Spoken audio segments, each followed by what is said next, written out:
잠시 뒤에 7시가 되면은 원래 오늘 주신 그 문관 강의 있는 날인데 오늘 저한테 귀한 시간을 빌려주셔가지고 오늘 단나사 불자님 앞에서 제가 법문할 수 있는 기회를 얻었습니다. 그래서 오늘 법문 내용은 유인물로 간략하게 요약을 해서 나눠드렸고 부담 갖지 마시고 편하게 부처님의 생애의 몇몇 부분들을 우리가 한번 관찰해보면서 우리가 현재 오늘날 살아가는 우리가 어떤 살아갈 힘을 얻을 수 있는지 그런 부분을 한번 이야기해보면 좋겠다는 시간으로 오늘 준비를 했습니다. 그래서 중간에 이제 본문 내용에도 나올 건데 오늘 와주셔서 정말 고맙습니다. 부처님께서 처음에 오비구한테 설법을 하실 때 오비구 누구도 처음부터 부처님 법을 듣겠다고 선뜻 나서는 사람이 없었습니다. 그 위대한 부처님도 3번 청하고 3번 권유해서야 그 위대한 법문을 들었는데 오늘 여기 계신 여러분들께서는 제가 단 한 번도 간청하지 않았음에도 불구하고 여기 와주신 보살님들입니다. 관세음 보살님들이십니다. 그래서 고맙게 생각을 하고 저에게도 앞으로 이제 저한테 또 어떤 강의할 기회가 있을 것 같은데 향후에도 오늘 같은 시간들이 쭉 이어져서 우리가 서로의 수행에 스님에게도 도움이 되고 여러분들한테 도움이 되는 그런 기회가 됐으면 좋겠다 이런 생각을 합니다. 그러면은 중간에 또 오실 분이네 혹시 중간에 오시는 분은 오시는 대로 하기로 하고 시작을 하도록 하겠습니다. 나중에 이제 스님께 제가 여쭤보고 평소에 법문하시 어떻게 진행하시는지 제가 여쭤보고 그렇게 배우도록 하겠습니다. 오늘은 제 방식대로 하겠습니다. 먼저 일어나가지고 서로 전체로 반배하고 하도록 하겠습니다.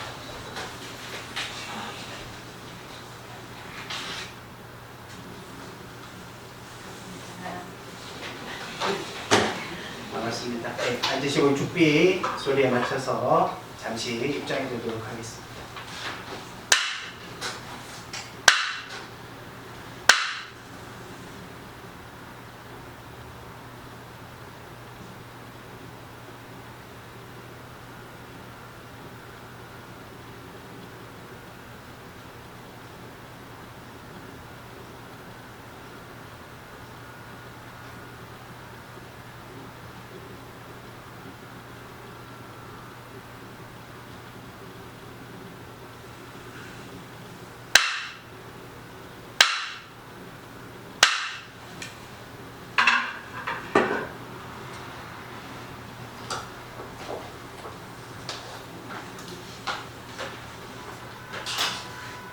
반갑습니다. 오늘 부처님의 생애 불자의 조건이라는 제목으로 단나사 부처님들과 함께 부처님 공부해 보도록 하겠습니다.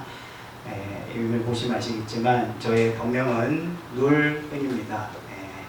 어눌할 눌자에 옥돌 은자 써서 눌은 스님인데 저는 이제 법무사 승가대학과 법무사 유락승가대학원에서 공부를 했고 이 자리에 있기 전까지는 영도 해련사에서 주지소임을 맡았고 직전에는 정수사에서 총무국장 소임을 맡았습니다. 현재는 법무사 내원함에 주지스님 모시고 대중으로 살고 있습니다. 그 눌은이라는 법명이 사실 좀 생소하시죠? 어렵기도 하고 발음하기 굉장히 어려우실 겁니다. 그 은사스님께서 이제 옥도른이 뭐냐면 보물이라는 뜻이거든요. 그러니까 나한테 가슴 속에 굉장히 값어치 있고 빛나는 보물이 있어도 그거를 다른 사람한테 자랑하거나 얘기하지 마라 이런 의미로 지어주신 거예요. 그래가지고 별로 잘난 것도 없지만 의사스님이 저를 그렇게 예뻐해 주셔가지고 그런 법명을 주셨는데 저는 이제 또 이렇게 생각을 합니다. 우리가 밥을 지으면 가마솥에 밥을 지으면 이제 행자 때도 밥을 많이 지었는데 지으면은 부재주 조금만 잘못해도 이제 밑에 누룽지가 많이 생깁니다. 그럼 우리 배 터지는 날인데 굉장히 누룽지 파티하는 날인데 부처님 맞이로는 누룽지 안 올리거든요. 깨끗하고 옥돌같이 흰 쌀밥 만들어가지고 모양 만들어가지고 올린다. 제일 값어치 있고 좋은 거를 부처님께 올립니다. 저도 대중들에게 많은 스님과 불자와 세상의 모든 사람들한테 맞이에 올리는 옥돌과 친 쌀밥을 드리고 가마솥에 붙은 누른 밥은 내가 먹어라 이렇게 해주고 누른 스님이라고 하면 좋겠다 그런 생각을 했던 적이 있습니다. 그래가지고 지금 그런 마음으로 살고 있는데 끝자로 보시니까 헷갈리지 않으시는데 제가 이제 어디 가면은 이제 한 번씩 이제 미디어에 나오게 되면은 이름이 항상 틀려요.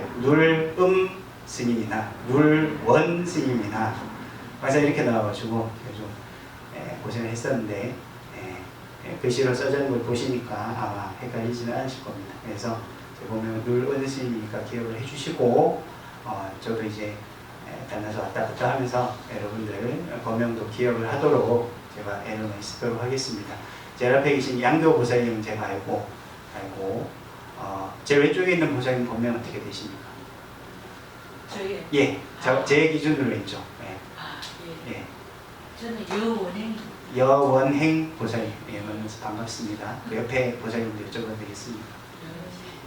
저는 여지 보살님, 여원행 여지 보살님, 예, 보살님 여쭤봐도 되겠습니까? 문사호. 예, 문사홍 보살님, 예. 제가 기억 못하고 자꾸 물어봐도 자꾸 대답해 주세요. 여러분들 알고 싶어서 자꾸 여쭤보는 거니까 스님이 나이는 젊어 보이는데 기억력이 영 별로다 이러지 마시고 여원행 보살님, 여지 보살님, 문사홍 보살님 제가 양교 보살님 제가 기억하고 있고 옆에 계신 스님은 동표 스님입니다. 동표 스님은 김포에 있는 조계종 승가대학 중앙승가대학 교수사로 계신 스님이십니다. 오늘 저하고 인연이 돼가지고 제가 단나서 구경시켜드린다고 같이 모시고 왔습니다. 동표 스님도 박수 한번 쳐주십시오. 고맙습니다.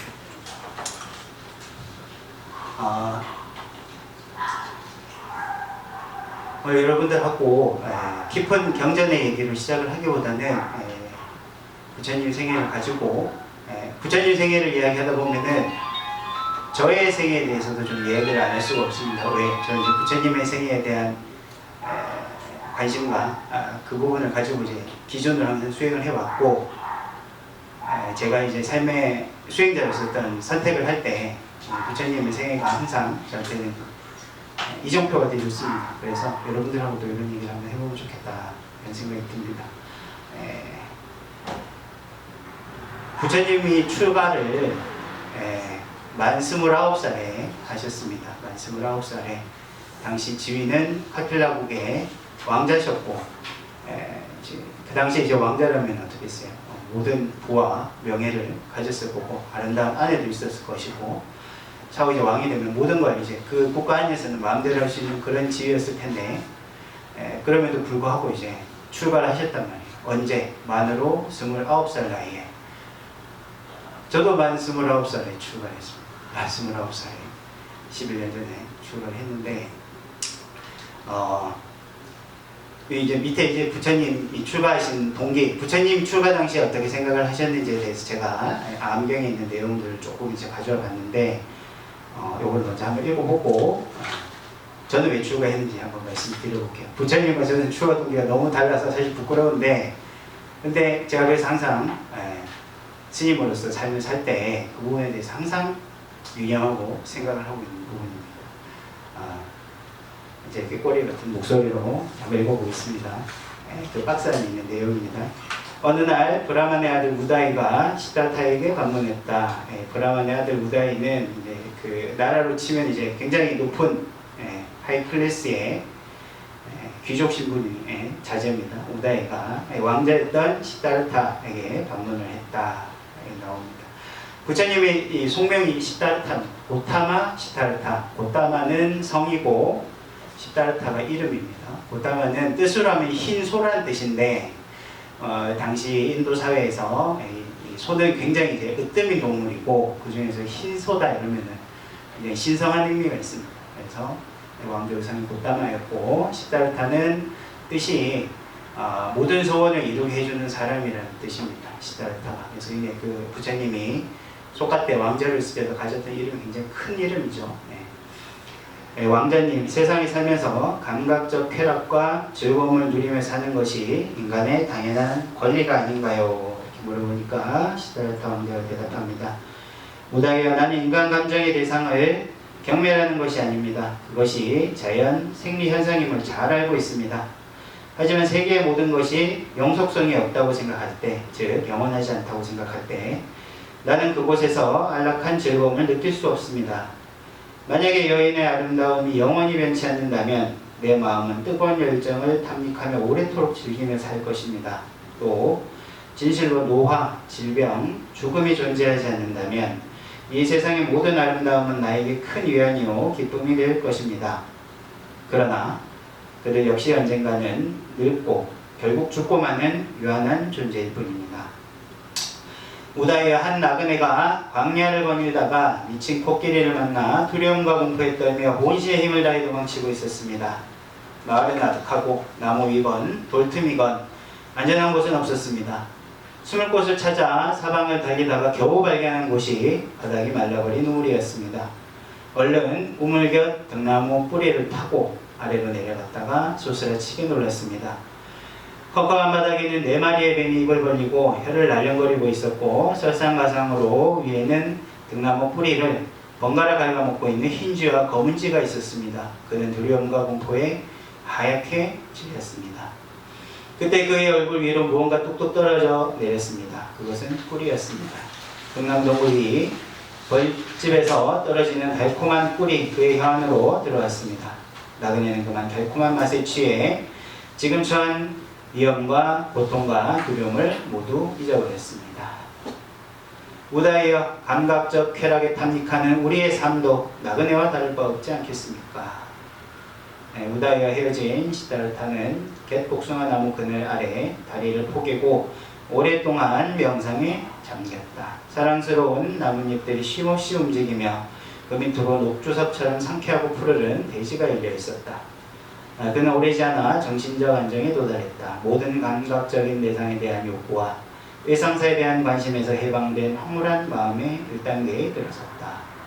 그것은 집중을 통한 의식의 평정이었다. 시다르타는 인간의 힘과 청춘과 정력에서 일어나는 모든 노치가 결코 즐거움이 아님을 분명히 깨달았다. 감각적 쾌락은 이제 그에게 유혹이 될 수 없었다. 그러자 그의 마음속에 더 이상 타인에 대한 증오와 경멸의 감정이 자취를 감추게 되었다라는 내용입니다. 저는 늘 부처님의 생애를 볼 때 눈물을 흘립니다. 너무 감동적이어서 이렇게 아름다운 스토리고 서사실까 이런 생각을 하면서 그렇지 못한 나의 삶을 항상 반성을 하는데 여러분들도 여러분들 각자의 이유가 있겠죠. 절에 나오게 된 이유, 불자가 된 이유, 정화된 이유들이 다 있을 겁니다. 다 있을 건데 저는 왜 출가했냐면요. 저 이제 29살, 만 29살 출가하기 전에 부처님 법을 몰랐습니다. 부처님 법을 몰랐고, 제가 부처님 법을 처음 접한 곳이 어디냐면은 저 군대에서 부처님 법을 접했습니다.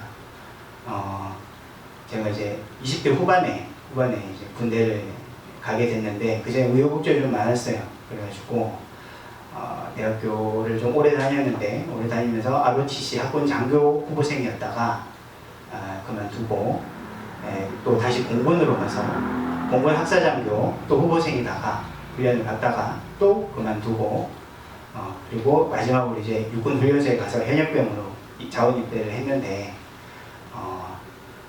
남들이 이제 총을 훈련소에서 한 번 쏘볼 때 저는 3번 쏴봤어요. 그러니까 이제 뭐라 해야 됩니까? 처음이 아닌데 너무 잘하니까.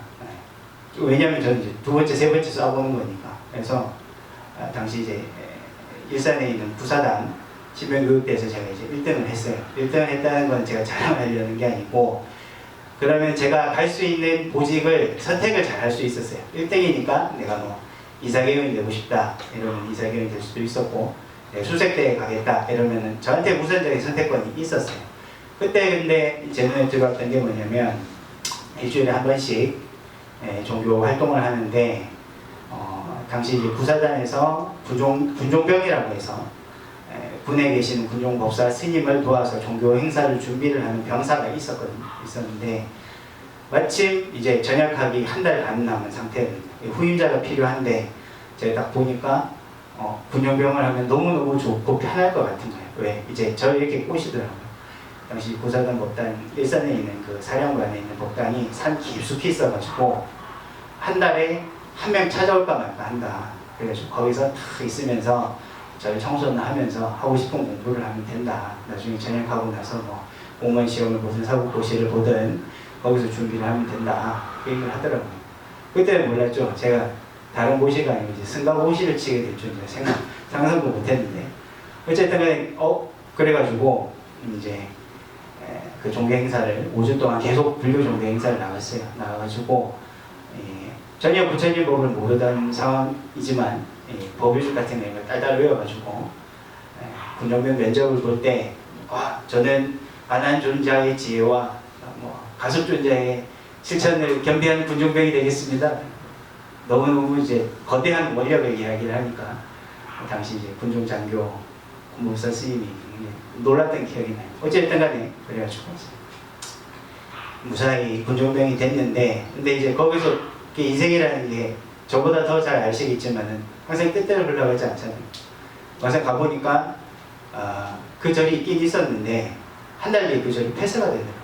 폐쇄가 되고 그 영외에 군부대 이제 큰 길 건너편에 빈 사택 부지에 새로운 절을 지어야 된다 이러더라고요. 그래가지고 공부는 뭐 할 수 없었죠. 할 수 없었고 나무 나르고 돌나르고 청소하고 절 법당을 짓는데 불사를 하는데 투입이 돼서 아직도 기억이 납니다. 그 한겨울에 절을 지으면 상향문을 쓰잖아요. 대도초에 상향문을 써가지고 탁 올리는데 절에 돈이 없으니까 나무는 먼저 올려놨고 뒤늦게 이제 상향문을 쓰게 된 거예요. 선생님을 초빙을 해서. 그러니까 써서 올리면 쉬운데 대들보는 이미 올라가 있으니까 사다리를 타고 서해가 스님 선생님이 올라가시고 저는 이제 붓하고 벼루하고 먹을 쥐고 이제 따라 올라갔어요. 올라가가지고 거기서 먹을 갈아가지고 글씨 쓰는 거예요. 걸터 앉아가지고 대들보에 걸터 앉아서 글씨 쓰는데 글씨 잘 쓰시니까 이렇게 보니까 이제 선생님이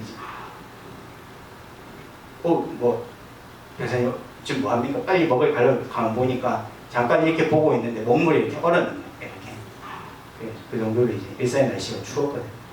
그래가지고 이제 좀 애를 써가지고 고생고생 해가면서 이제 법당을 짓는 스님을 도와가지고 제가 절을 하나 지었어요. 군대에 있을 때.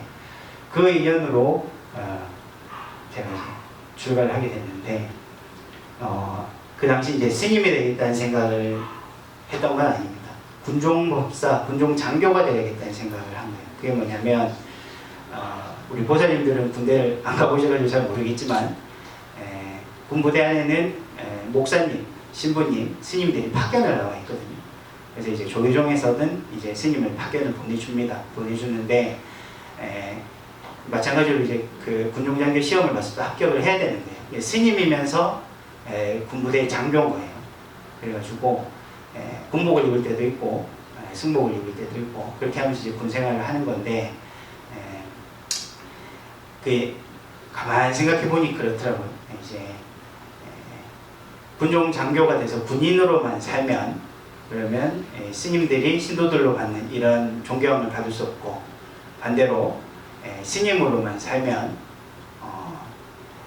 군 간부나 군 병사들하고 같이 살면서 이제 군종 장교는 이제 월 급여가 나오니까 생활이 보장이 되는 거예요. 그게 무슨 말이냐면 장교면서 스님이기 때문에 생활은 보장되면서 사회적으로 존경을 받을 수 있는 제 눈에는 그때 그렇게 보였어요. 그래가지고 야 세상에 이런 좋은 직업이 있나. 그리고 이제 이렇게 생각을 했죠. 스님이 됐는데 맥도날드 햄버거를 사 먹으러 가고 싶다. 그럼 군종장교는 문제없다. 왜? 군복 입고 모자 쓰고 가가지고 스님 아니세요? 아닙니다. 군종장교입니다. 군에 있는 장교입니다. 이런 거죠. 또 반대로 이제 법당에 신도분들이 찾아오셨다. 스님이에요? 군인이에요? 이러면 가서 항상 탁 입고 앉아가지고 저는 머리는 조금 길지만 스님입니다. 이러면 돼요. 어리석은 생각이죠, 참. 어리석은 생각인데 그 당시에는 이제 그런 생각을 했었어요. 이 군용장교라는 직업을 선택을 하려면 스님이 돼야 되고, 그래서 스님이 돼가지고 군대로 돌아와가지고 내가 군무사의 삶을 살아야겠다라는 그런 좀 부처님이 지금 출가하신 동기랑 보면 어떻습니까? 부처님은 이 세상에 영원한 것은 없고 이 덧없는 것으로부터 벗어나서 어떻게 하면은 내 인생에 큰 빛을 가져올까 이런 생각으로 출가를 하셨는데 저는 직업으로 생각을 하고 출가를 해야겠다는 생각을 처음에 한 거예요. 물론 법무사에 있으면서 제가 그런 생각이 바뀌었기 때문에 군종 장교를 안 갖고 지금 여기 스님으로 있는 겁니다. 스님으로 있는 건데 당시 이제 출가 당시에 저희 생각은 그랬어요.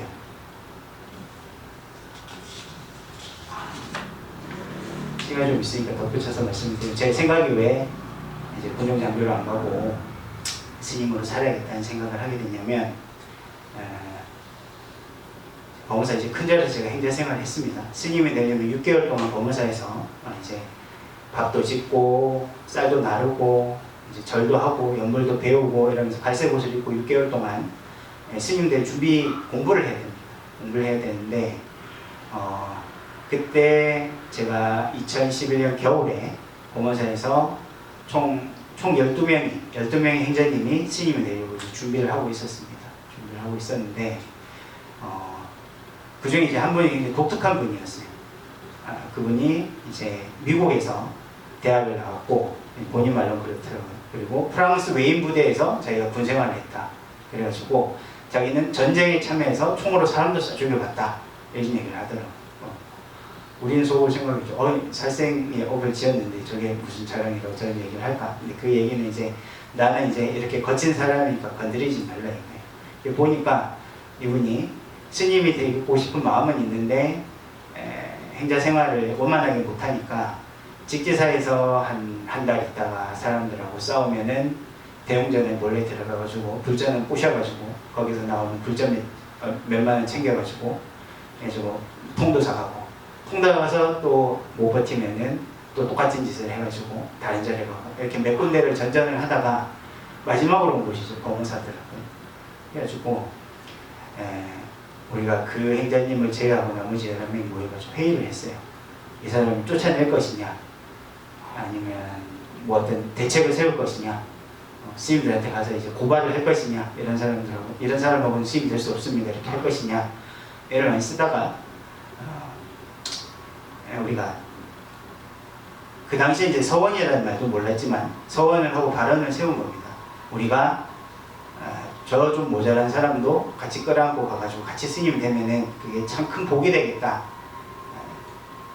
우리 도반 스님들이 이제 그런 결심을 한 거죠. 그래가지고 그 후로 그 사람이 이제 분노조절 장애도 있고 뭐 굉장히 절에서 갑자기 사라지는 경우도 있고 뭐 이랬지만 우리가 굉장히 정성껏 보살펴줬어요. 그래서 일하는 것도 혼자 할 수 있는 일을 시켜주고 큰 절에서 행자님이 갑자기 사라진다 그러면은 그거는 뭐 굉장히 큰 쫓겨날 일인데 그런 부분도 우리가 잘 덮어주고 그래가지고 그 스님도 그 행자님도 같이 스님이 될 수 있게 우리가 이제 보살핌을 줬는데 마지막으로 이제 직지사에 가서 단체로 행자님, 전국에 있는 행자님들이 오셔가지고 이제 스님이 되는 교육을 2주간 받고 나면 이제 3위 스님이 되는 거예요.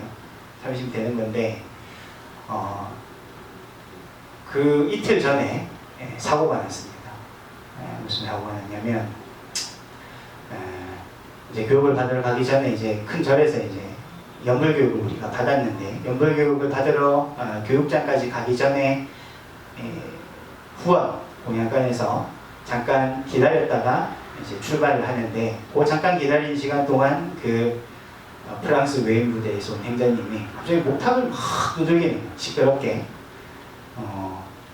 여기서도 목탁을 막 탁탁탁탁탁 치면 저 밖에서 들리겠죠. 더군다나 법원사 안에 그 산사에 고요한데 밤에 저녁예배 끝나고 아무도 뭐 산새 소리만 탁 우지는데 거기에서 목탁을 막 부대를 패듯이 막 이렇게 치니까 그러면 이제 우리 이제 겁이 나는 거예요. 뭐 이제 스님들이 오셔가지고 행자님들 왜 이렇게 시끄럽게 하냐고 그런 얘기 할까봐 도리에도 맞지 않고. 그래서 제가 이제 얘기를 했어요. 그 행자님한테. 행자님 목탁을 이렇게 크게 치시면 어떡합니까? 예, 이때까지 그런 일이 없었는데 나 이렇게 얘기하니까 저를 탁 기분 나쁘게 쳐다보더라고요. 그래서 저도 이제 이제 맞서서 지지하고 이렇게 쳐다봤죠. 그리고는 이제 교육장에 갔어요. 교육장에 갔는데 연구를 가르쳐 주시는 스님이 오기 한 5분 10분 시간이 남았는데 우리가 미리 앉아서 기다리고 있는데 거기 앉아서 또 목탁을 또 막 부드럽게 패는 거예요. 목탁이 깨져라고. 왜 그랬는지는 아직도 알 수 없어요. 알 수 없는데 하여튼 그러시더라고요. 그래가지고 그러다가 갑자기 저를 딱 뒤돌아보더니 저를 이제 협박을 하더라고요. 이제 우리 이점 지면은 스님들을 개받으러 가는데 여기서 팔다리 부러지고 이러면은 네 스님 될 수 있겠어? 딱 이런. 그래가지고 이걸 조심해라. 딱 저한테 그러더라고요. 그래가지고 저도 그냥 아이고 알겠습니다. 조심해야죠. 이래야 되는데 행자님이야말로 템플 스테이크만 하고 빨리 집에 가세요. 이렇게 얘기를 하면 화가 나가지고 저도. 그래가지고 이제 진짜 뭐 누구 하나 팔다리가 부러지야 되나 그래야 끝나나 이런 상황이 딱 됐을 때 이제 교육하시는 스님이 들어와가지고 싸움은 나지 않았어요. 그리고 이제 한 1시간 동안 교육을 받는데 저는 근데 이제 그때 당시에 처음으로 굉장히 신기한 경험을 했어요. 어떤 경험을 했냐면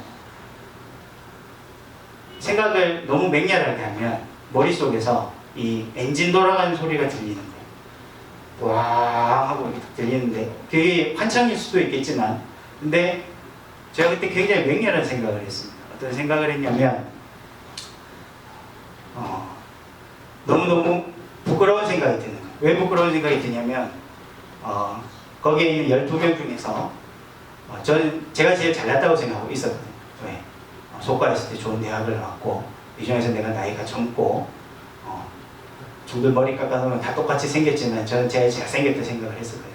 인물도 내가 좋고 그러니까 나는 나중에 큰 스님이 될 거야 이런 생각들 하고 있었는가 봐요. 그랬는데 현실을 딱 돌아보니까 그 순간에 그 가장 더럽고 가장 문제를 일으키는 행자님하고 싸운 사람은 저밖에 없는 거예요. 나보다 나이가 한참 어린 행자님도 저 사람하고 싸우지 않았고 나이가 50에 가까운 행자님도 저 사람하고 다투지 않았고 나보다 학교를 덜 다닌 행자님도 저 사람하고 싸우지 않았는데 이 12명 중에서 저 사람하고 싸운 사람은 나밖에 없다. 내가 제일 못난 사람이다 라는 생각을 하니까 견딜 수가 없는 거예요. 눈물이 날 정도로. 왜 내가 이 중에서 아무 내가 잘났다고 할 근거가 없는데 나온 결과를 보면 내가 제일 마음을 잘 못 쓰는 사람인데 왜 나는 그런 착각에 빠져 있었을까라는 그 생각을 하는데 머리 안에서 맹렬하게 이제 모터가 돌아가는 소리, 엔진이 돌아가는 소리, 마치 바퀴가 보이지 않게 회전하는 것 같은 저기 선풍기에 있는 선풍기 날이 돌아가는 것 같은 그런 소리를 들었습니다. 1시간이 나도 모르게 지나갔어요. 지나고 나서 이제 생각을 그렇게 했으니까 결과가 있어야겠죠. 그래서 그 행자님한테 제가 딱 갔어요. 가가지고 그 프랑스 외인부대 출신 행자님이 이제 그 생각을 했겠죠. 자가 이제 나 한번 붙으려고 오나 보다 생각을 했겠지만 생각을 하고 딱 머리를 숙였습니다. 행자님, 제가 아까 행자님의 마음도 모르고 거친 언사를 해서 죄송합니다. 제가 참여하겠습니다. 이 얘기를 하니까 이건 뭔가 어떤 결과물을 바라고 한 일은 아니었지만 행자님이 한 3초 정도 고개를 갸웃거리더니 그 자리에서 무릎을 딱 꿇는 거예요. 저한테. 그리고는 아닙니다. 제가 잘못했습니다. 딱 이 얘기를 하는 거예요. 그게 굉장히 저한테는 인생을 바꾸는 경험이었고 그 이전에는 군용법사가 돼서 군 간부들 앞에서 아주 근엄한 법문을 하면 신도들이 나를 존경을 하는 그런 그림 속의 스님만을 생각을 하고 그런 스님이 돼야겠다. 그런 자만감에 빠져있다. 그제서야 이제 보이는 거예요. 내 옆에 있는 저분들도 다 스님이 되려고 출가하신 분들이고 부처님의 길을 가려고 오신 분들인데 이 세상에 나 혼자 스님이라는 생각에 빠져 있었구나. 이런 깨달음이 그때 왔었습니다. 그래가지고 군중장교로 가서 물론 군불교를 위해서 헌신을 하는 것도 좋은데, 근데 이제 저희 동기 자체가 불순했으니까 그래가지고 그때 출가 동기를 바꿨어요. 어떻게 바꿨느냐, 이 스님들 사이에 서 있어도 부끄럽지 않은 스님 되겠다. 그게 굉장히 값어치가 있을 것 같다. 왜? 내 주변에 있는 이 모든 분들이 저 사람하고 싸우지 않는 덕을 갖춘 스님이니까 내가 저분들만의 수준의 스님이 돼야겠다. 그런 결심으로 이제 출가 동기가 바뀐 거죠. 어떻게 보면은 그래서 부처님 처음에 출가할 당시에 그 숭고했던 뜻과 그 뜻에 조금은 가까워지지 않았나 이런 생각을 합니다.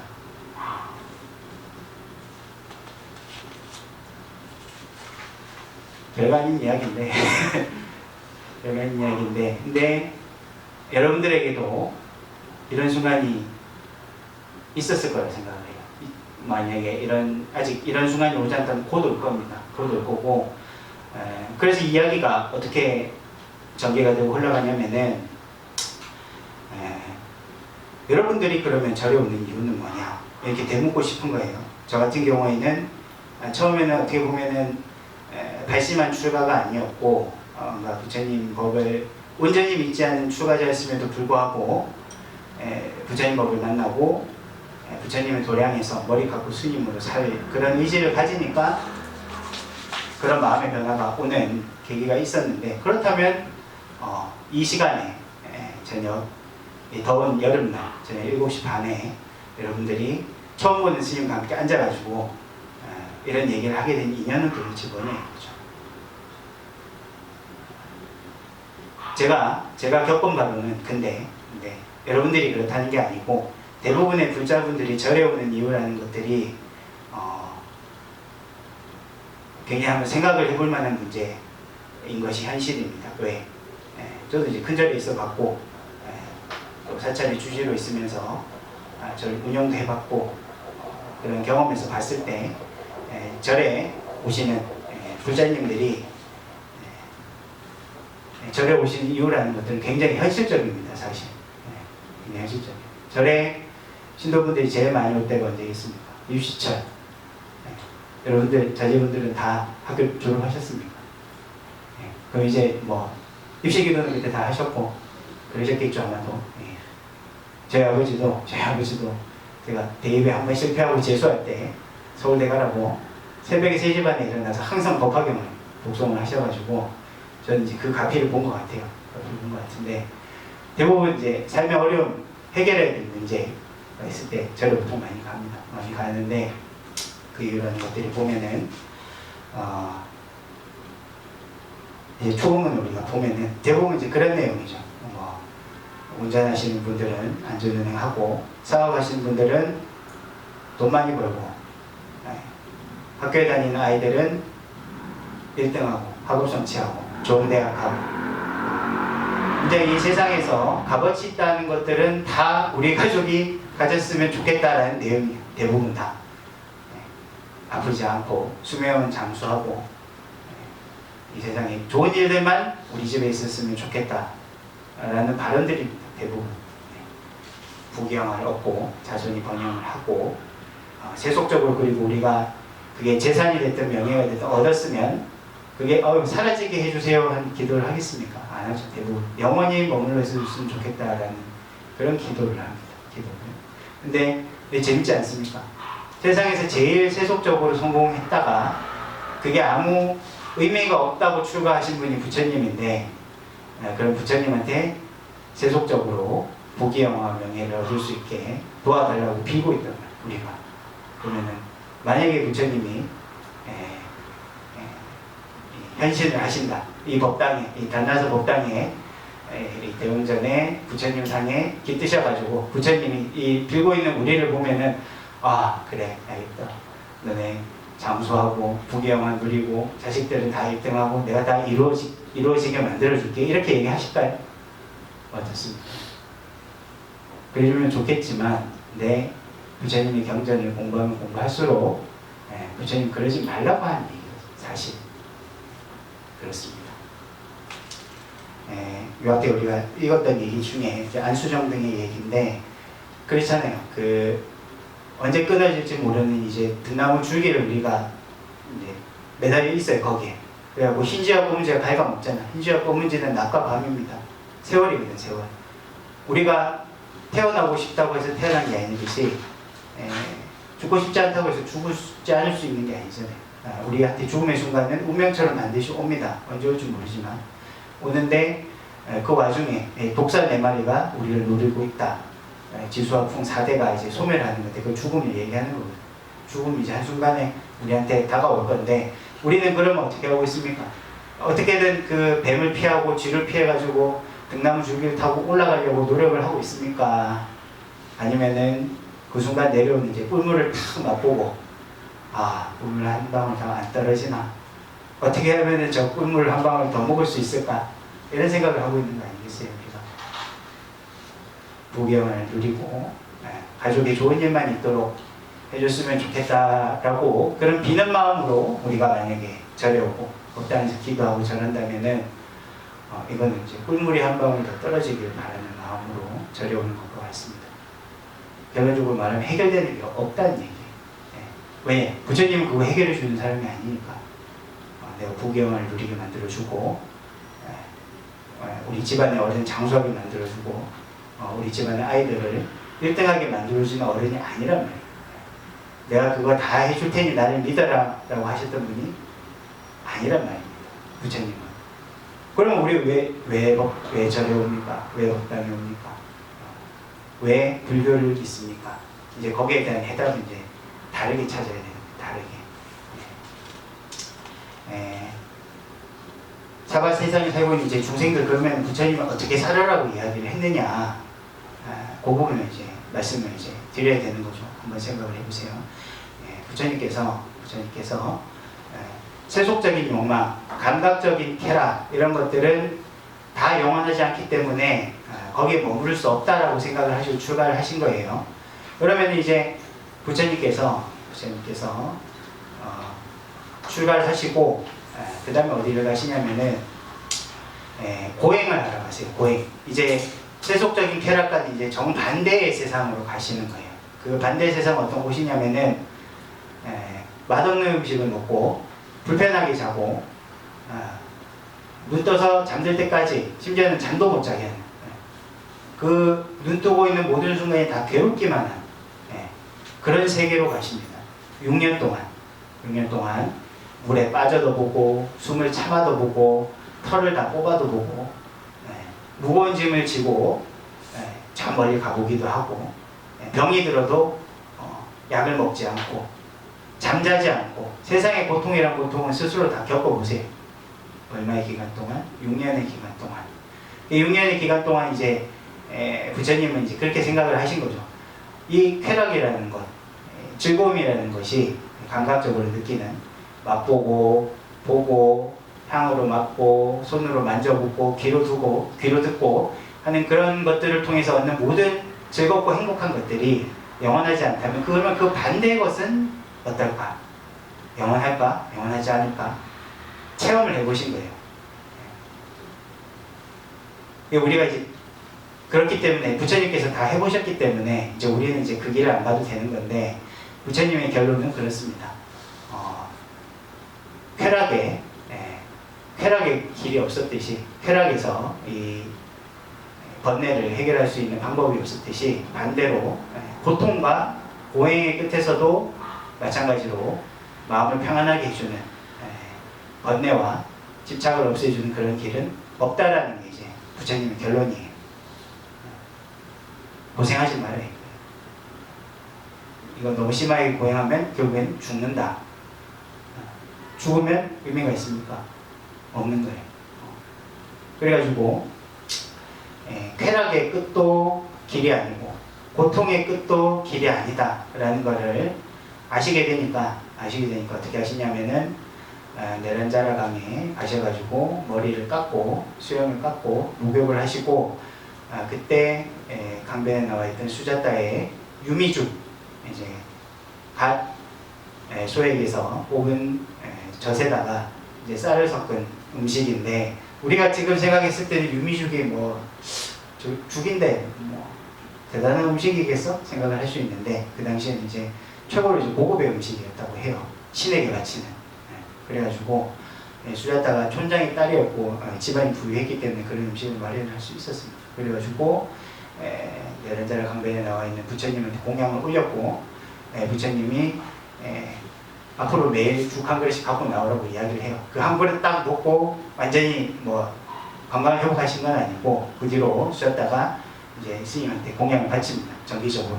그렇게 해서 건강을 회복을 하시는데, 근데 중요한 건 뭐냐면은 고행하는 그 숲속에서 부처님과 같이 수행을 했던 5명이 있습니다. 5명의 고행자가 있었는데 이 사람들이 부처님을 보고 손가락질을 해요. 고타마 시달타는 타락했다. 타락했다라고 이야기해요. 여기 보면 이제 박스 안에 있는 그 뒤에 이야기가 이제 그 이야기입니다. 그래서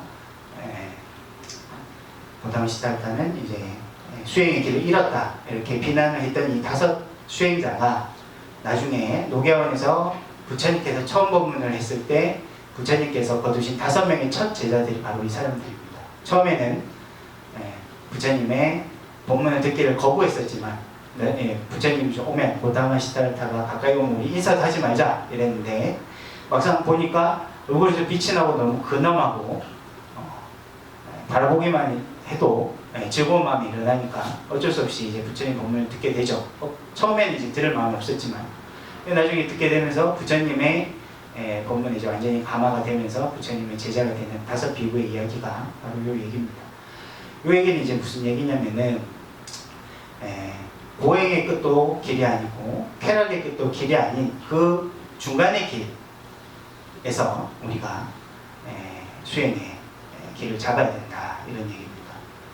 그 말이 무슨 얘기냐면 저울을 예로 들어보면은 우리의 삶이라는 게 어떻습니까?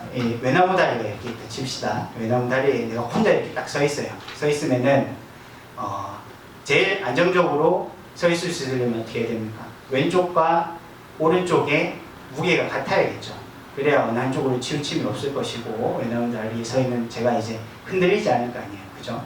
마찬가지로 너무 괴롭지도 않지만 너무 즐겁지도 않은, 너무 즐겁다 하더라도 과하지 않고 괴롭다 하더라도 힘들지 않은 그 중도의 길을 수행의 방편으로 삼아야 된다는 얘기를 이 5 비구한테 설하십니다. 부처님께서 방법론으로.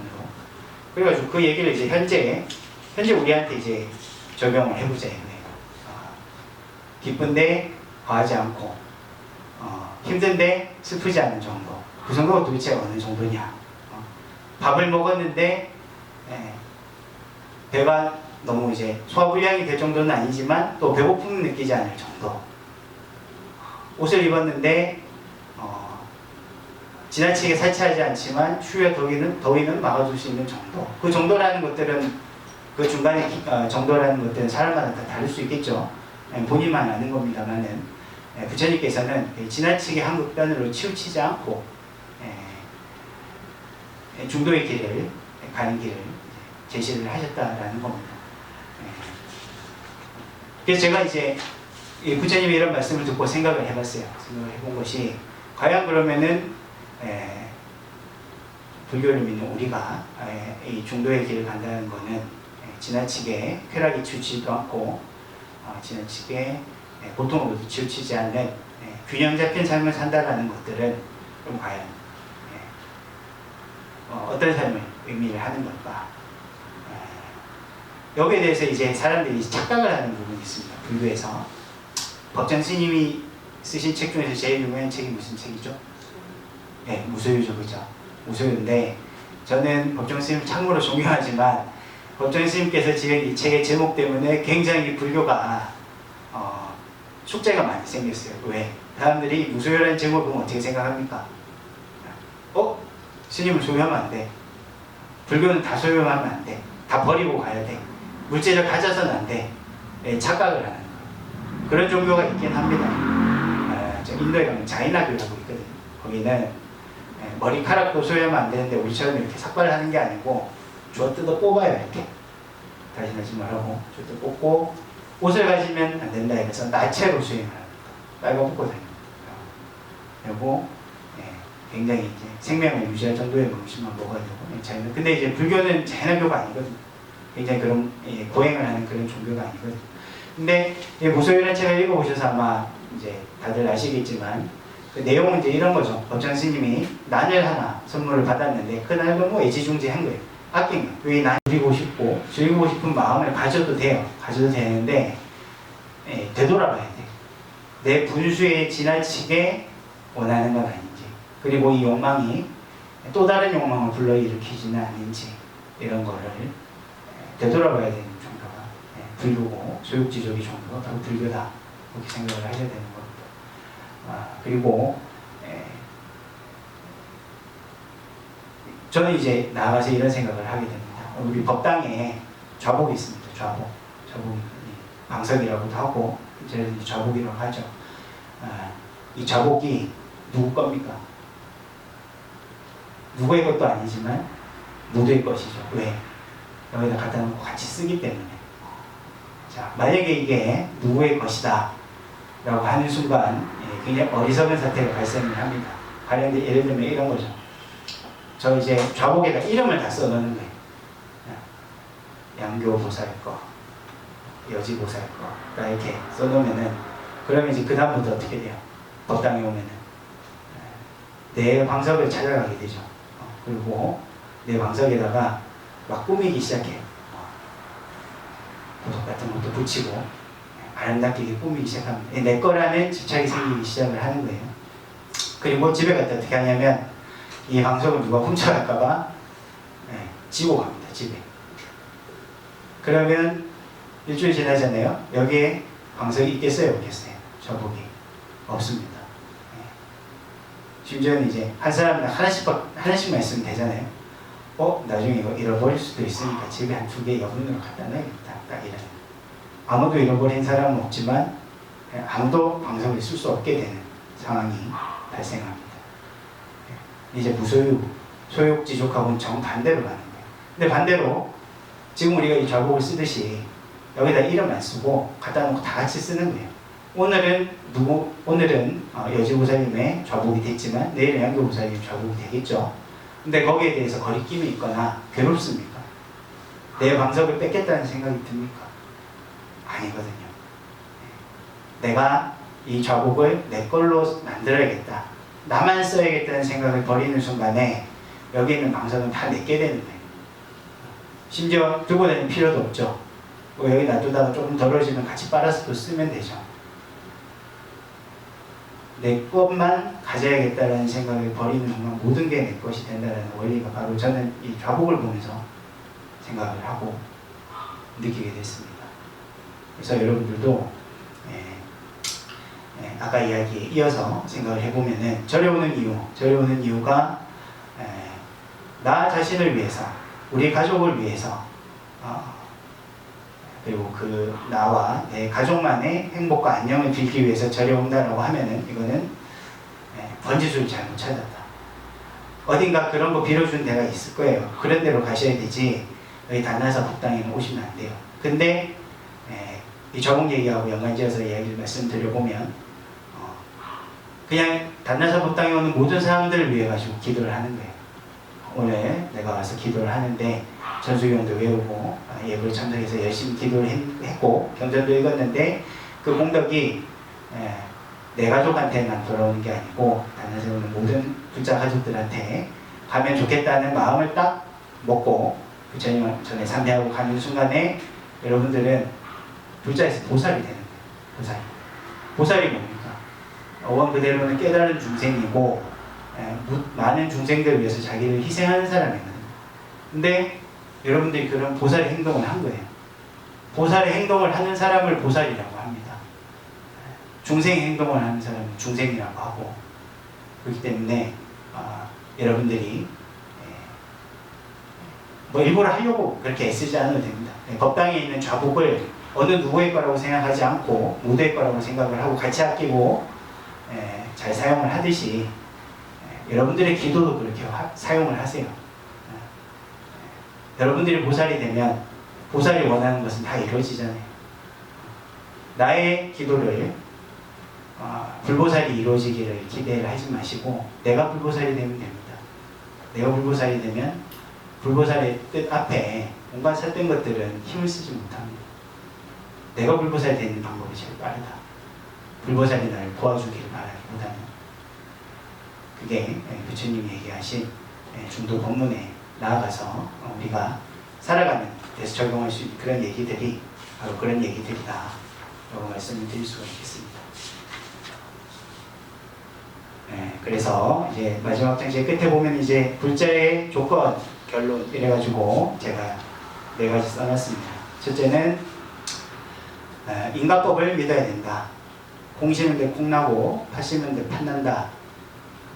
내가 선한 행동을 하고 남을 위한 행동을 하면 반드시 그 행동이 또 선한 결과가 돼서 나한테 돌아온다라는 걸 믿는다는 게 이게 믿기 어렵습니까? 믿기 쉽습니까? 어떻습니까? 여러분들은 이 말이 세상에서 반드시 지켜진다고 생각을 하십니까? 어떻습니까? 그럴 수도 있고 근데 안타깝게도 아닐 수도 있죠. 그런 생각을 하죠. 어떻습니까? 이 세상이 과연 착한 사람들이 복을 받기만 하는 그런 세상이냐라고 하면은 여러분들 앞에 있는 스님이 저도 선뜻 그렇다라고 대답을 하기가 어려워요. 왜? 우리 눈앞에 보이잖아요.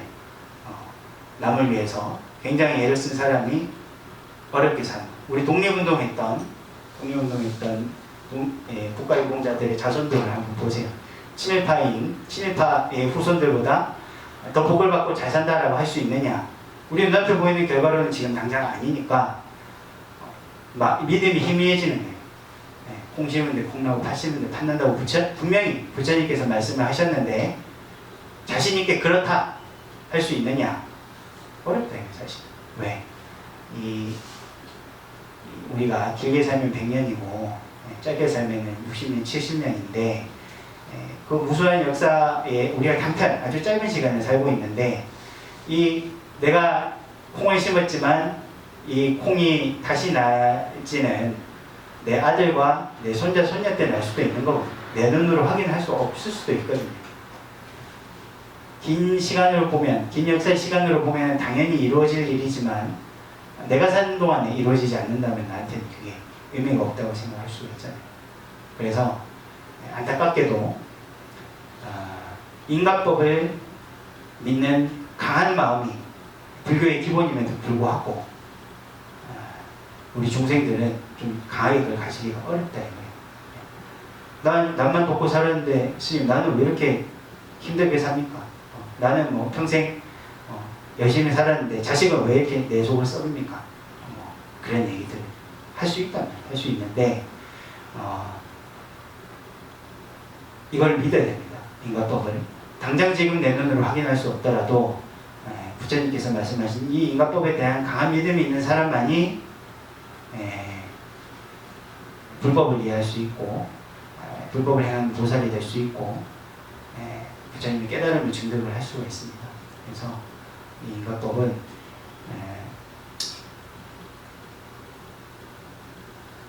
이 연기법과 연관지어서 이야기를 하자면은 이렇게 생각을 할 수 있는 거죠. 지금 당장 내 눈앞에 내가 한 선한 행동의 보상이 지금 당장은 나오지 않을 수 있지만 모든 것은 변하고 항상 제 위치에 그 모습으로만 있는 것이 아니기 때문에 지금 내가 겪고 있는 어려움은 언젠가 또 행복하고 빛나는 순간으로 변할 거야 라는 믿음을 가지면 됩니다. 인과법과 연기법이라는 것들은 그렇게 이해를 하시면 되겠고 두 번째 얘기하는 보살의 가피를 받는 것이 아닌 보살이 되는 것을 목표로 한다는 얘기는 이야기 진행하면서도 말씀을 드렸었고 세 번째 말과 행동이 일치하는 헤아하는 삶을 산다. 이 부분도 저는 참 이 부분에 대해 가지고 강하게 느낍니다. 왜? 우리 스님들도 그렇거든요. 우리 스님들은 여러분들 앞에서 법문을 하는 입장이고 부처님 법을 전달하는 입장인데 저도 지금 이 순간 이제 우리 55분 공부를 했습니다. 5분 뒤에 이제 마칠 건데 1시간 여러분한테 법문을 하고 내려와서 1시간 동안 내가 여러분들한테 말한 이 내용들을 다 생활 속에서 실천하고 있느냐 되돌아보면은 참회하고 투성입니다. 사실 왜 6시까지 온다고 내가 약속을 했는데 6시 20분에 왔을까? 차가 막히긴 했지만 왜 약속을 못 지켰을까? 참회합니다. 참회되고 그리고 본문을 모처럼 하는 본문이니까 한 3일 준비해야지 이랬는데 하루는 멍하게 보내고 하루는 바쁘다고 보내고 하루 준비해서 다 오면서 항상 이제 저는 항상 본문할 때마다 사실 그런 후회를 좀 많이 하는 편이에요. 좀 더 잘할 수 있었는데 왜 더 열심히 연구하고 공부하지 않았을까 이런 생각도 하고 참여하게 되고 내가 이제 여러분들한테 열심히 부처님 법을 본받아서 살자고 이야기를 하면서 내 스스로는 한 치에 한 톨의 오차 없이 그렇게 살고 있느냐 그럼 이제 사실 그런 거죠. 씁쓸한 마음이 있고 죄송한 마음도 있고 그러면서 한편은 또 다짐을 하죠. 다음번에는 더 잘해야지, 더 여가상을 다해야지 이런 생각들을 하게 되는 겁니다. 이 말씀을 드린 이유가 뭐냐면 부자분들도 절에 와가지고 기도할 때는 온갖 성의와 온갖 열성을 다해가지고 열심히 기도하고 내려갈 때 이제 종소 가가지고 이제 떠훔쳐가고 그런단 말이에요.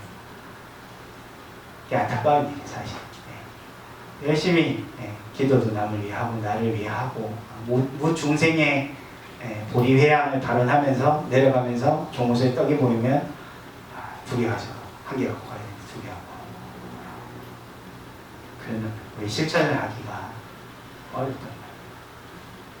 항상 이제 그런 부분에서 마음의 경계심을 잘 가지고 내 입으로 부처님 이야기를 하고 근엄한 말을 하더라도 말에서 비치는 게 아니고 내가 행동도 그렇게 하고 있는지는 꼭 되돌아보시고 지켜지지 못했으면 참여하시고 매일매일 더 신실한 부자가 될 수 있도록 우리가 노력을 하면 좋겠습니다. 그리고 마지막으로 이 내용 제가 이렇게 써놨습니다. 어제의 기쁨에 집착하지 않고 내일의 괴로움을 피하지 않는 있는 그대로의 현재를 산다. 이게 저는 그렇게 생각을 합니다. 오늘 우리가 만났지만 여러분들도 대회 가서 주무실 거고 저도 이제 내원 가서 이제 자고 나면은 다음 아침에 일어난단 말이에요. 그러면 지금 우리가 이야기하고 있는 이 순간은 내일 되면 전생이 되는 겁니다. 어제라는 이름이 전생이 되는 거예요. 우리가 바꿀 수 없고 바꿀 수 없지만 어제 우리가 한 행동으로 인해서 오늘 영향을 받잖아요. 전생이 되는 겁니다. 어제의 업을 오늘의 내가 이어받는 거예요. 그리고 내일의 괴로움 피하지 않는다. 내일 좋은 일이 올지 나쁜 일이 올지 모릅니다. 인과법에 의하면 당연히 좋은 일이 와야겠지만 당장 그 순간이 내일이 아닐 수가 있거든요. 그럼 그때까지 어떻게 할 것이냐. 굳은 불신과 신심으로 이겨내는 돌파해 나가는 겁니다. 언제까지? 그 순간이 올 때까지. 그렇지만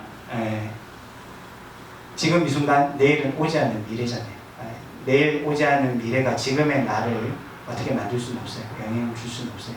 오직 이 순간은 이제 나만 있는 건데 그렇기 때문에 우리가 전생 기억합니까? 기억 못하죠. 우리가 어제, 그제, 그때 이렇게 돼가지고 하루하루 지금 살아가는 이 순간이 멀어질수록 기억하지 못하게 됩니다. 현생도 마찬가지.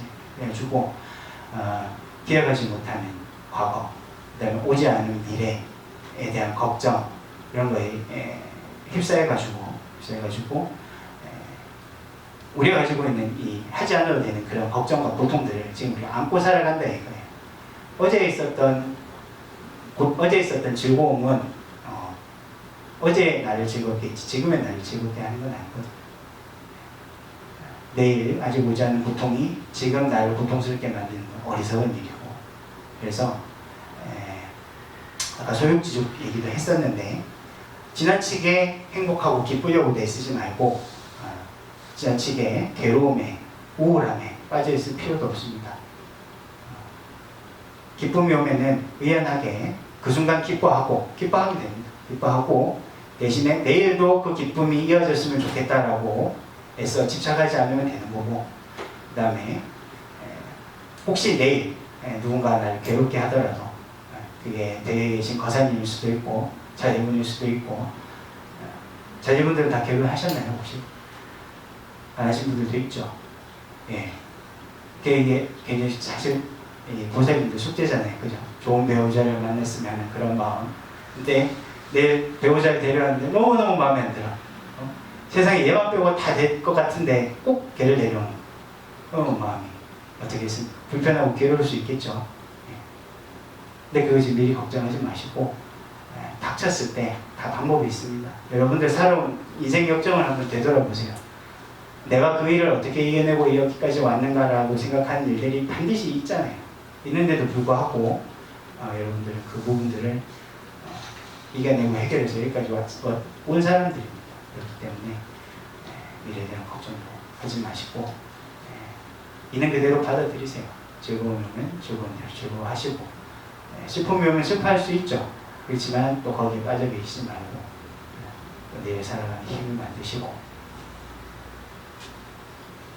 그렇게 해야 저는 우리 달마사 부자님들이 그런 마음을 가지신다면은 단나사도 복이고 단나사에 오시는 여러분들의 삶에도 비치고 모두가 좋은 결과가 있지 않을까 그런 생각들을 합니다. 여기 이제 부자의 조건이라고 써놨지만 사실 이건 또 수행자의 조건이기도 합니다. 수행자의 조건이기도 하고 제가 이전에도 많은 사람들 앞에서 법문을 하고 강연을 했었던 경험이 있고 그리고 이제 향후 앞으로도 누군가의 앞에서 이제 법문을 하겠죠. 부처님 법문을 하고 말씀을 드리고 이런 순간들이 올 겁니다. 순간들이 올 건데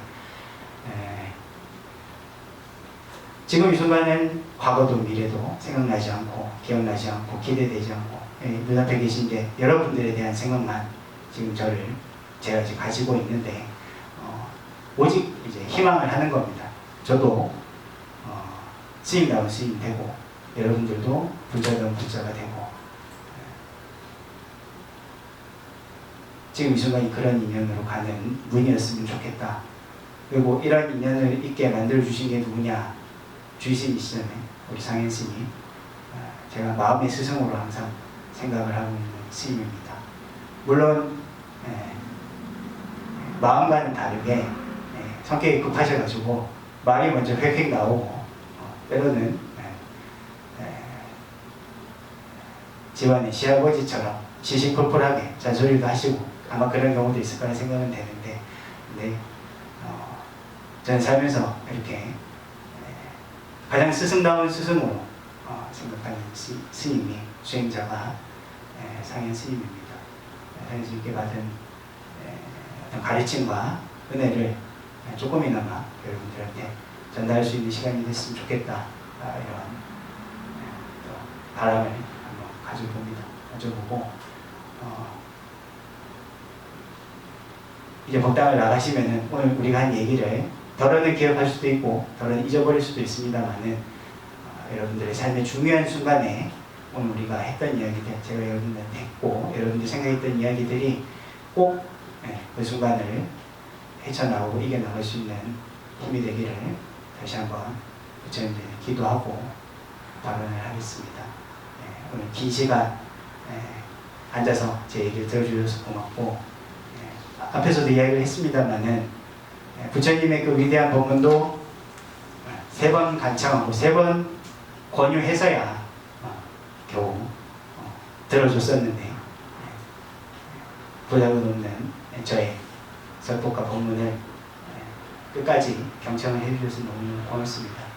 여러분들의 앞으로 신행 생활에 항상 좋은 일들이 가득하고 큰 일을 이겨내신 힘이 부처님의 과피가 항상 함께하기를 바라겠습니다. 마쳐도 되겠습니까 이제? 네, 마치도록 하겠습니다. 수고하십시오. 네, 죽빛 한타 치고 마치도록 하겠습니다.